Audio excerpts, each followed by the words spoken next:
Pour la 4e année consécutive, l'Ippon Karaté Club Tivoli organise le SKE Promo Tour de Genève.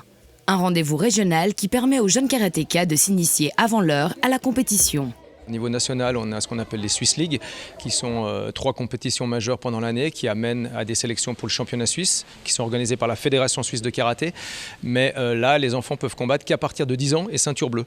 Alors l'idée des Promo Tours, c'est de pouvoir les prendre plus jeunes et moins gradés. À partir de ceinture jaune, ils peuvent déjà faire leurs premières armes lors de ces Promo Tours.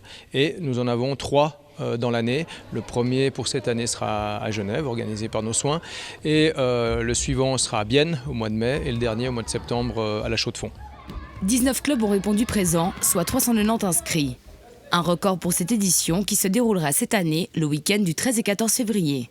On va avoir le samedi, toute l'après-midi, déjà même à partir de midi, les plus jeunes, donc les moins de 10 et les moins de 12 ans, qui vont s'affronter dans la catégorie des katas, la partie technique et des combats. Et le dimanche, on a les moins de 14, moins de 16 et moins de 18 ans dès le matin avec les katas et l'après-midi également avec les combats. On aura même cette année, c'est la première fois que ça arrive sur notre promo tour, des catégories combat par équipe. Ce qui est intéressant parce que ça donne cet aspect d'équipe à ce sport qui est normalement un sport individuel. Si la compétition est une des finalités possibles de cette discipline, elle n'en est pas pour autant le but. Pour un karatéka, faire de la compétition, ça n'est pas obligatoire. En fait, on peut tout à fait pratiquer le karaté dans son club, faire des passages de ceinture dans son club, qui sont des examens qu'on appelle techniques.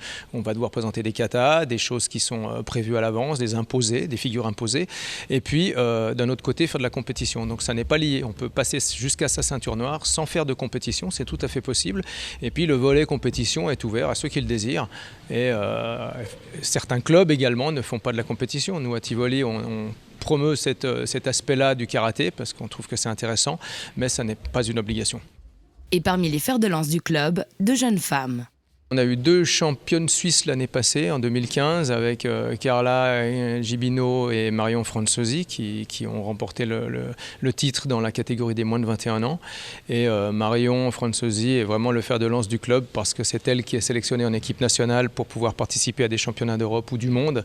Elle y était d'ailleurs ce week-end. On avait les championnats d'Europe junior à Chypre. Malheureusement, elle n'y a rien fait. Elle avait fait médaille de bronze en 2014.